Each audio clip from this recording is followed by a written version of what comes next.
이게 누구야? 성태 아닌가? 선생님, 그동안 안녕하셨습니까? 자주 찾아뵙지 못해 죄송합니다. 아니야. 바쁜 게 좋지. 자, 이리 앉게.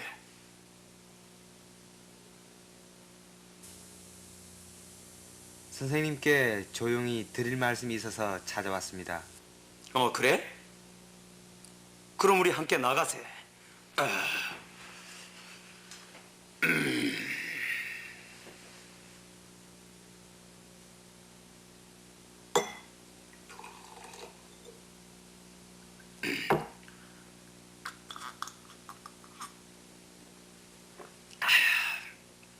자, 자네도 한 잔 들게. 아닙니다. 전 아직 이 사람아. 대회사 정비 주임쯤 되면 술도 한 잔 할 줄 알아야지. 자.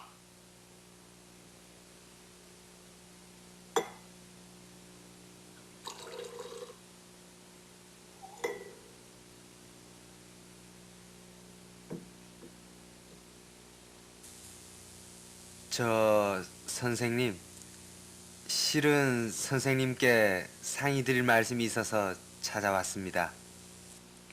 상의할 일이라니. 뭔데? 이번에 결혼하게 되었습니다. 여상을 낳은 아가씨인데 지금 창원에 있는 조그만 회사에 격리를 보고 있습니다. 오, 그래? 정말 반가운 소식이군. 긴건 축하하네. 그런데 선생님을 제 결혼식에 주례로 모시고 싶습니다. 뭐? 주례를 서달라고? 나 같은 사람이 어떻게 주례를 서나? 자네 뜻은 고맙네만 사양하겠네. 아닙니다. 선생님께서는 저희 삶에 큰 보람을 주신 분입니다.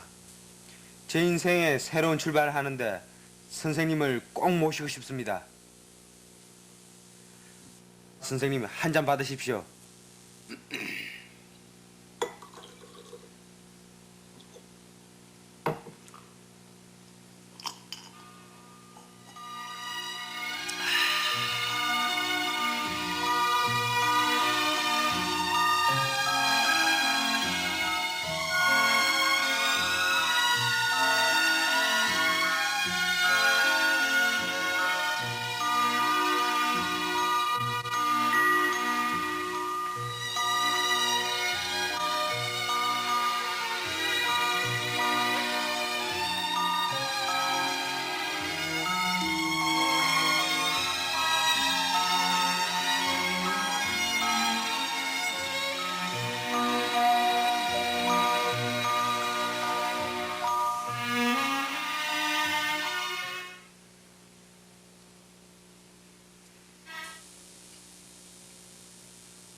그때 성태는 정말 골치 아픈 녀석이었습니다. 가정이 어려워 인문계 진학을 포기하고 공고에 입학은 하였지만 자포자기한 심정으로 학교 공부엔 전혀 관심이 없었습니다. 시골에서 가난에 쫓겨 부산으로 이사를 왔지만 쪼들리기는 마찬가지였습니다. 공사판에서 막노동을 하는 아버지와 파출부로 나가시는 어머니의 수입으로는 5 식구의 생계조차 이어가기 힘들었습니다.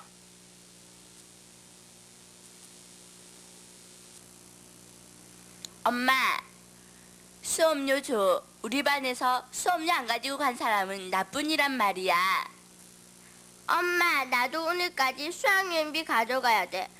엄마, 돈 줘. 그래, 돈이 어디 있니? 내일 준다고 그래.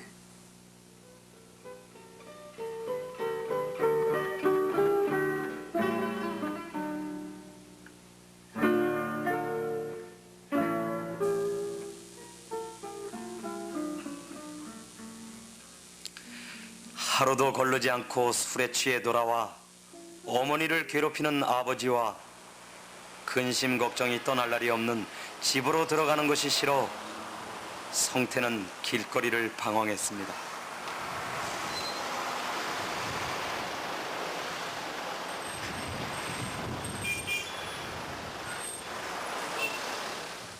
성태의 성적은 중위권이었지만 학교 생활은 그야말로 엉망이었습니다. 그러던 어느 날 성태는 기어이 사고를 내고 말았습니다.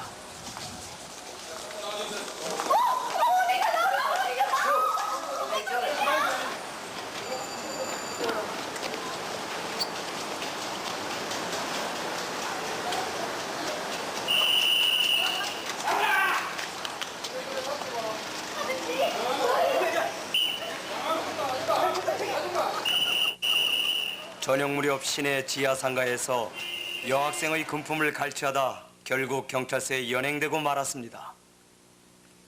이번이 처음이 아니더군요.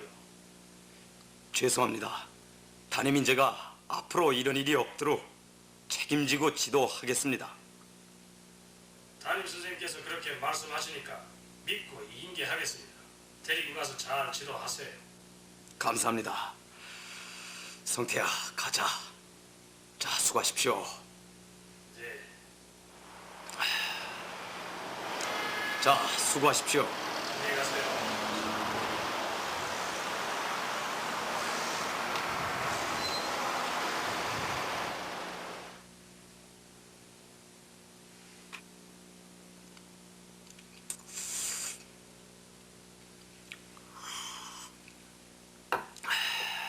성태야, 내가 이렇게 문제를 일으키고 다니는 걸 충분히 이해할 수가 있어.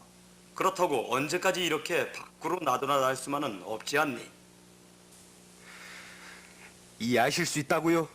제가 밖으로 나돌고 싶어 싸돌아다닌 줄 아세요?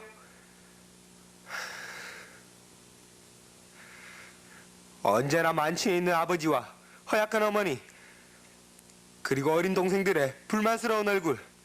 선생님은 이런 비참한 우리 집 형편을 상상이나 해보셨어요?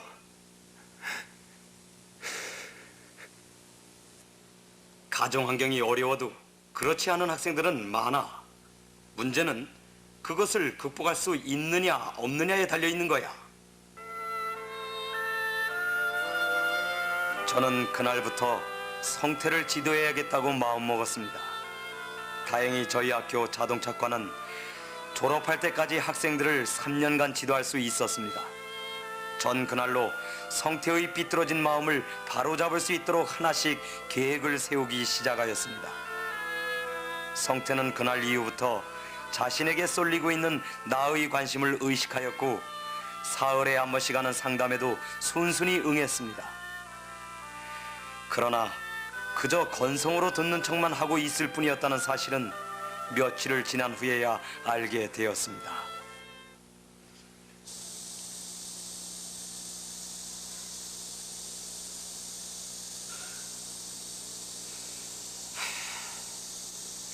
성태야, 친구들과 어울려 배회하던 생각을 쉽게 떨쳐버릴 수 없다는 건 나도 잘 안다. 하지만 장래를 좌우하는 중요한 고등학교 시절을 디스코텍의 요란한 음악 소리에 흘려보낼 수만은 없지 않느냐. 마침 우리 학교에 상담 봉사원들이 오신다고 하니까 같이 한번 안 가볼래?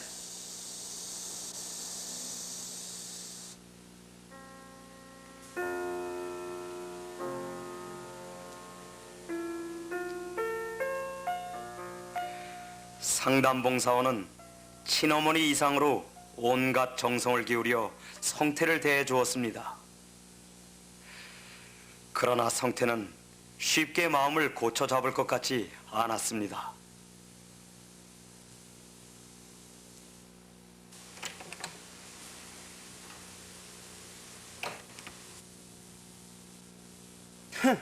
상담봉사원 좋아하시네. 제 자식이나 잘 돌보라지. 야 임마, 아줌마들이 듣겠어. 임마, 정말 우릴 위해 저러는 줄 아니? 모두 돈 자랑하려고 상담봉사원 입네 뭐네 하고 돌아다니는 거야. 파출바시는 초라한 우리 어머니를 생각하니 더 이상 못 견디겠어. 그게 어디 내 잘못이냐? 하긴 그래. 저 봉사원 아주머니에게 반감을 가질 이유야 없지.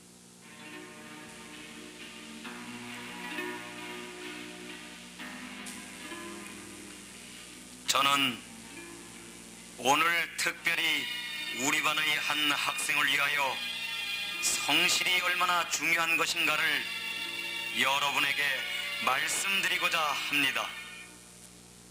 물론 성실이 그 학생뿐 아니라 여러분 모두가 가져야 할 삶의 자세라고 생각합니다.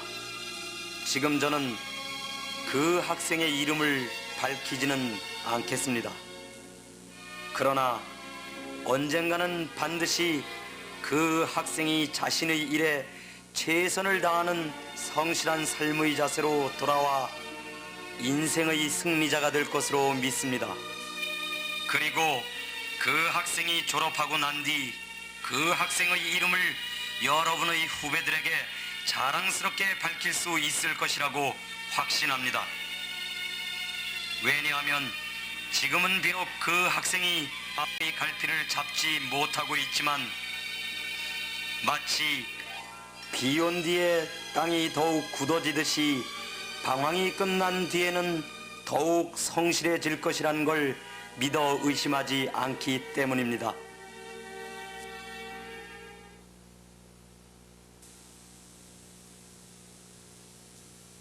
성태야, 선생님이 부르신다. 왜 부르신대? 임마, 그걸 내가 어떻게 하니?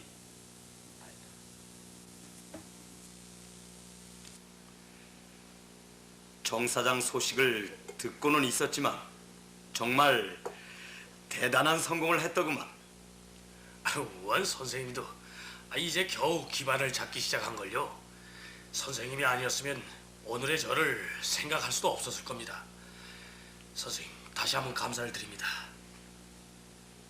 그게 무슨 말인가? 후배에게 아르바이트 자리를 마련해 주려고 찾아온 자네에게 오히려 내가 감사해야지. 오는 모양이군.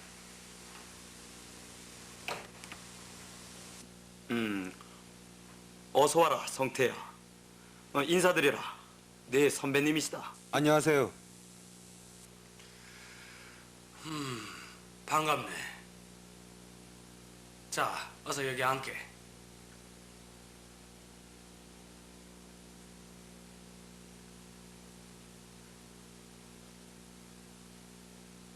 성태, 너 여름방학 동안 아르바이트 한번 안 할래?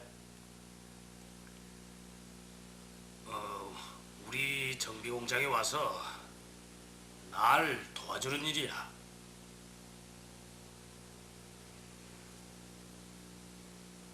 지금 당장 결정하는 건 아니야. 아직 시간이 있으니까. 오늘은 우선 우리 공장을 한번 구경이나 해봐. 참, 선생님께서도 저희 공장에 한번 들려주시죠. 그러세.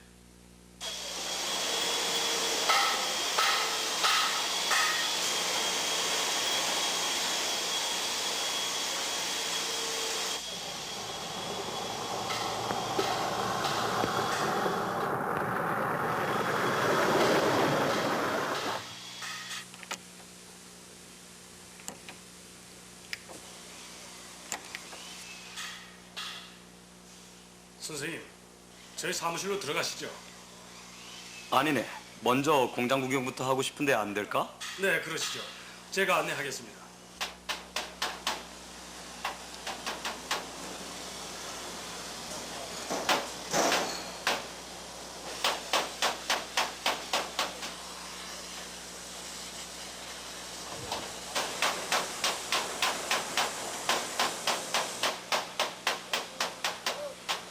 요즘은 이 차량이 자꾸 늘어나다 보니까 자연히 사고도 잦고, 그래서 저희 공장도 일손이 딸리고 있어요. 사장님, 승용차 좀 봐주십시오. 시동이 그래? 내가 한번 살펴보지. 자, 가세.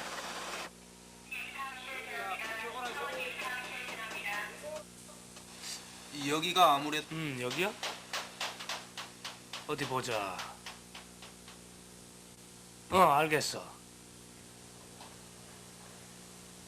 자, 이거 좀 받아봐.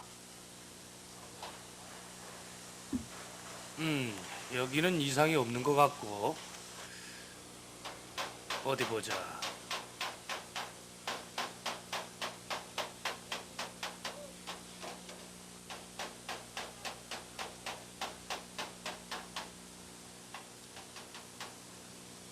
자, 한번 시동 걸어봐. 네.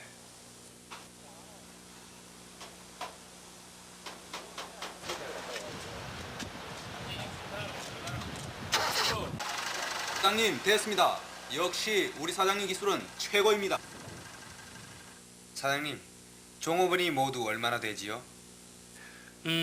약 50명이 좀 더 될 거야. 그래도 요즘은 일손이 딸리고 있어. 김군, 날 좀 도와줄 수 없겠나?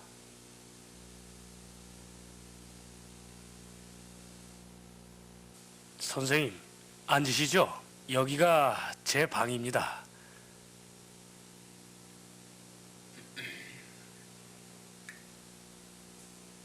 초라하긴 해도 저 혼자 쓰는 데는 별로 불편이 없어서 이대로 쓰고 있습니다.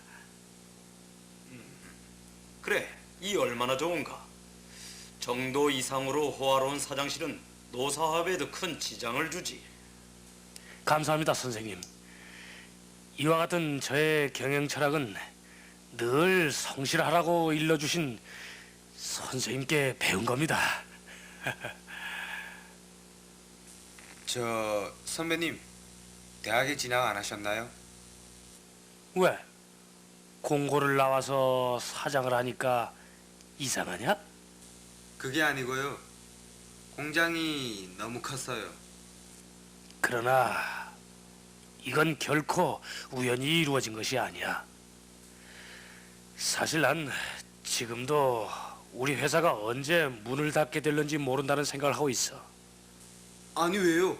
이렇게 큰 공장이. 그런 게 아니라 내가 사장님네 하고 회전 의자만 돌리고 앉아 있으면 당장 넘어지고 만다는 말이지. 이 공장을 떠받들고 있는 건 성실이야. 오직 성실 하나로만 기름때를 묻혀가며 이 공장을 이렇게 낸 거라고. 성실만으로 이런 공장을 이룰 수 있다면 이 세상에 성실하지 않을 사람이 어디 있겠어요? 그건 성실의 정도 문제가 아닐까? 물론 운도 따라야 되겠지만 성실한 자세로 노력하다 보면 자연히 운은 따르게 되어 있어. 성태야, 사실 정 사장님의 가정 형편도 성태 못지않게 무척 어려웠었단다.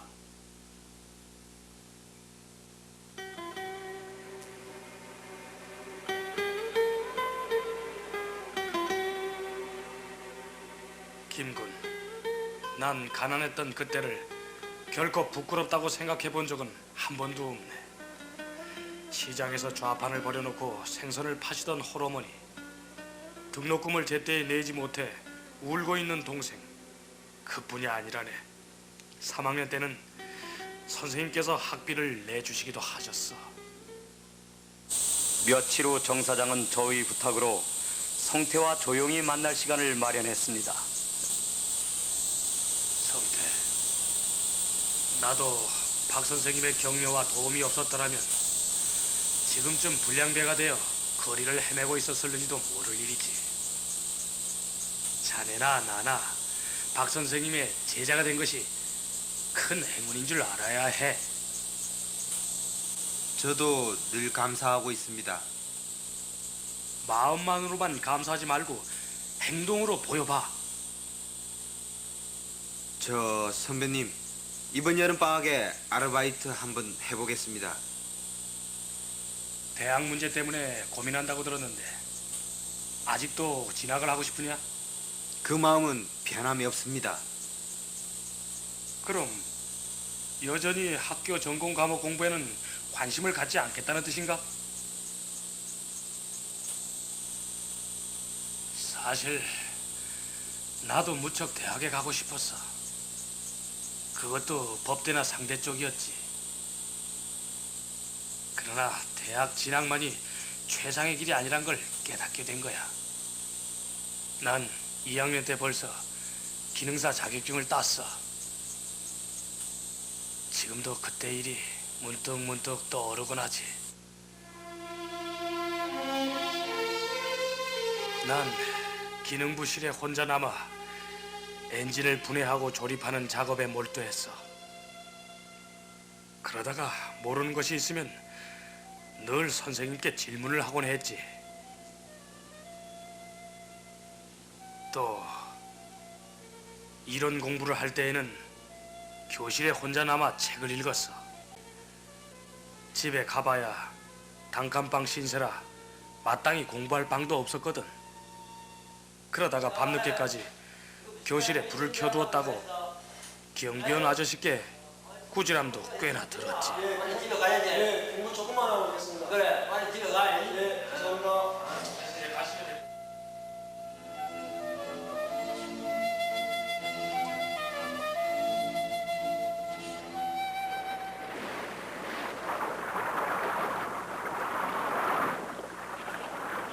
그런데 12월 한겨울이 문제였어. 혼자 덩그렇게 교실에 남아 공부하노라니 얼마나 발이 시렸던지 발에다 수건을 똘똘 말아 공부를 했어. 마음이 흐트러져 당장 집어치우고도 싶었지만 그때마다 생선을 팔려고 늦게까지 길바닥에 웅크리고 앉아 손님을 기다리고 있을 어머니를 생각하며 이를 악물었어.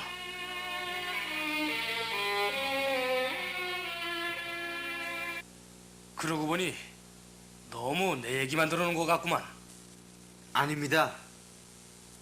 난 내가 어떻게 공부하여 성공했다고 말하고 싶은 게 아니라 성실은 하늘이 응답한다는 것을 말하고 싶었던 거야. 자, 일어나. 우리 집에 가서 점심이나 같이 들자고.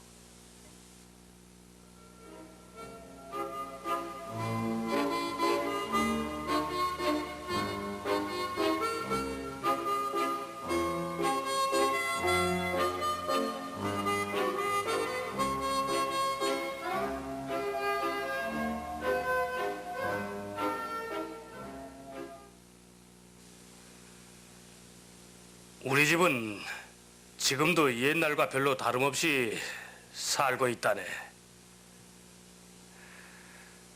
어머님은 아직도 그 시절의 어려움을 잊지 않고 계시고 동생도 대학에 진학을 하지 않고 공고에 다니고 있지. 자, 들게.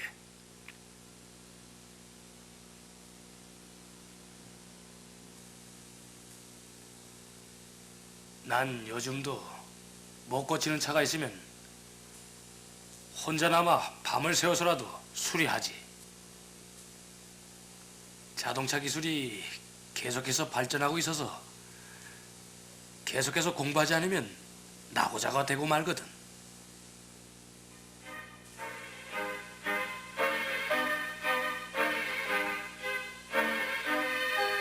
성태는 뭔가 달라져 갔습니다. 며칠이 지난 뒤 성태는 스스로 절 찾아 상담을 요청했습니다. 저는 그날부터 가능성과 신념을 갖고 진로 지도에 들어갔습니다. 사람에게는 인생에 있어 세 가지 선택이 있는 거다. 그 하나는 직업 선택이고 다음은 배우자 선택, 그리고 세 번째가 인생관 선택인데 특히 학창 시절은 직업 선택의 기반을 닦아야 하는 중요한 시기란다.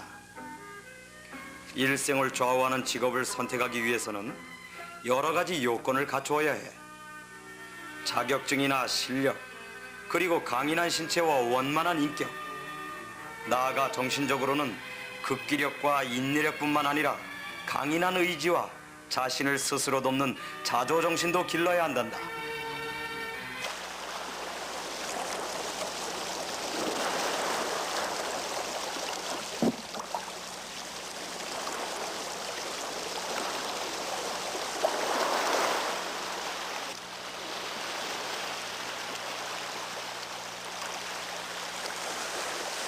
사람이 살아가는 데 있어서 세 가지 행복이 있는데 무엇인지 알겠니? 글쎄요. 가정이 원만하고 행복했으면 좋겠어요. 그렇단다. 가정의 행복을 제일 먼저 꼽을 수 있지.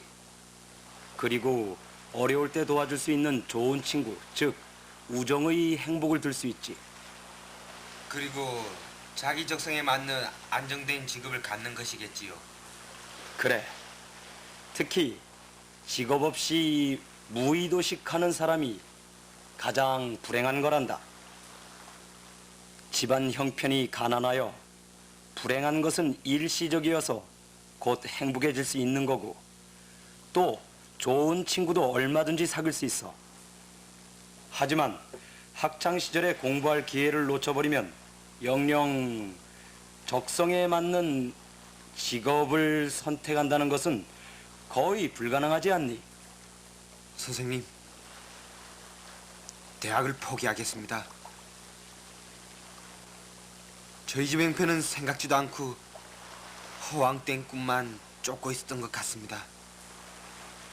주어진 환경에 최선을 다한 후 대학은 다음 기회로 미루겠습니다.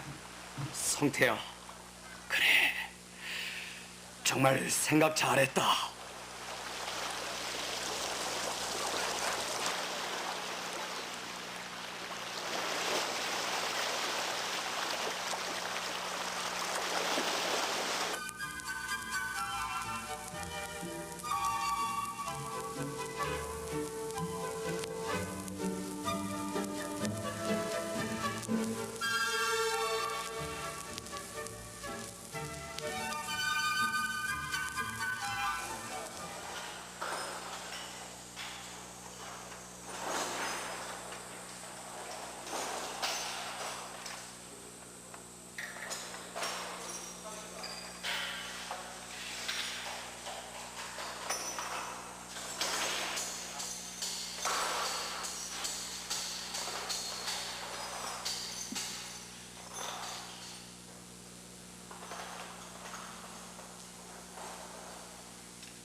성태야, 실습은 잘 돼가니? 네, 선생님. 요즘은 학교 생활이 즐겁습니다. 선생님, 저도 그 선배님처럼 2학년 때까지는 기능사 자격증을 꼭 따고 말겠어요. 약속드리겠습니다. 그래, 넌 꼭 해낼 수 있을 거야. 여기 내게 필요한 책 몇 권을 준비해왔다. 고맙습니다. 자, 수고하거라.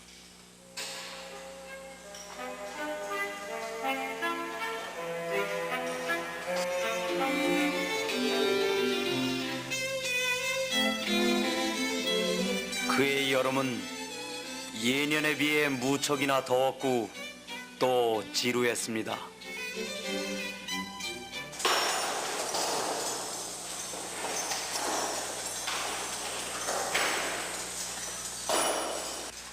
성태는 여름방학 동안 정사장 공장에서 아르바이트를 하였습니다. 학교에서 배운 이론을 실제 공장에서 적용하며 기능을 연마하는 한편 선배인 정 사장의 생활 태도에서도 많은 것을 배웠습니다.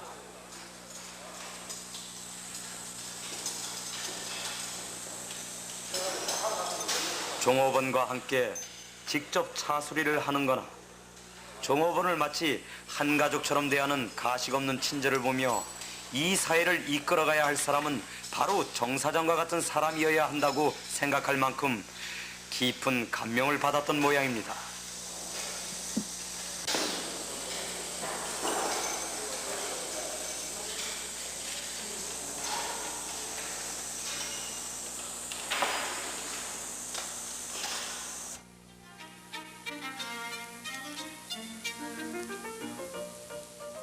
안녕하셨어요. 오, 성태가 어서 들어와. 자, 들어가지.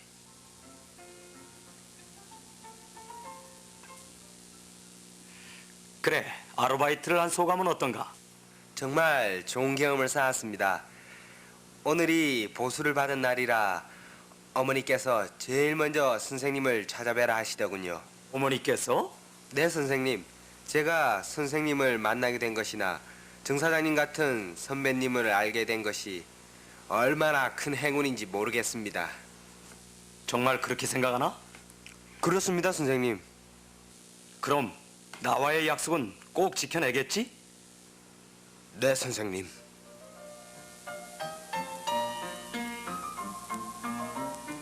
김성태. 네. 성태는 1년이 늦었습니다만 저와의 약속을 지켜냈습니다. 기어이 자동차 정비 기능사 2급 자격증을 따낸 것입니다. 이제 성태의 방황은 끝났습니다. 사춘기 학생들의 대부분은 조금씩은 방황하게 마련이지요. 성태의 경우 그 방황이 다른 학생에 비해 조금 더 깊고 조금 더 아팠다는 것뿐입니다. 그러나 그 방황은 보다 큰 성숙을 위한 아픔이었다는 것을 잘 알고 있습니다. 저는 성태가 자신을 바로잡아달라고 내미는 손을 꼭 쥐어준 것에 지나지 않았습니다.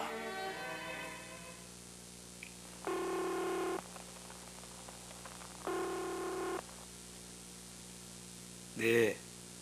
네? 실족을 하셨다고요?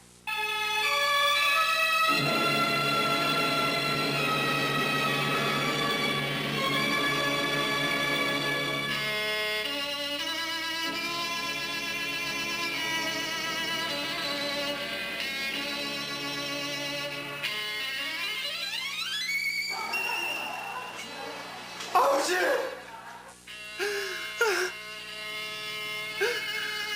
아버지!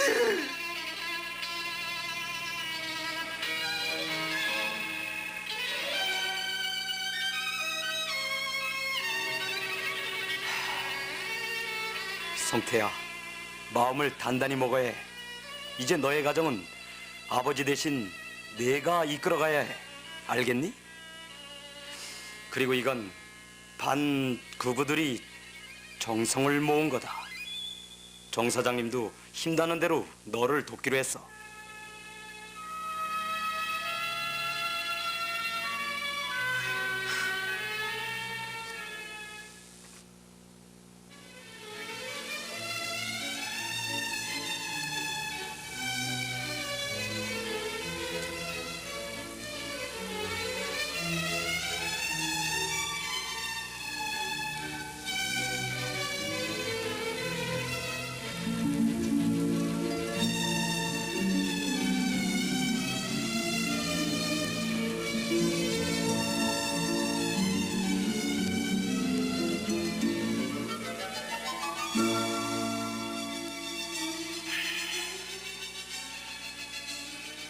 선생님, 제가 열심히 공부하는 걸 보시고 아버님은 이제 겨우 우리 집안에도 웃음꽃이 피기 시작했다고 그렇게 기뻐하였습니다.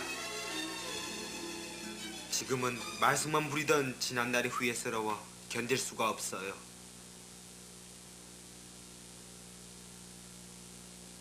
성태야, 앞으로 더욱 열심히 공부하는 것이 돌아가신 아버지에게 기쁨을 주는 일이고 또 아버지께서도 그걸 원하고 계실 거야.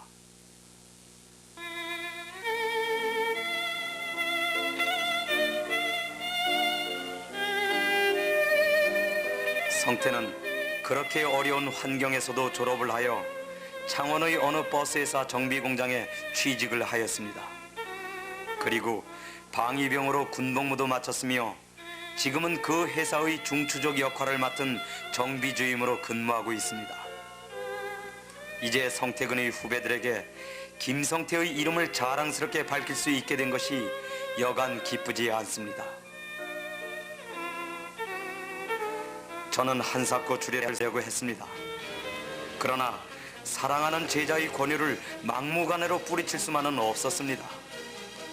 지금 나는 무한히 행복한 마음에 젖어 조용히 주례사를 준비하고 있습니다.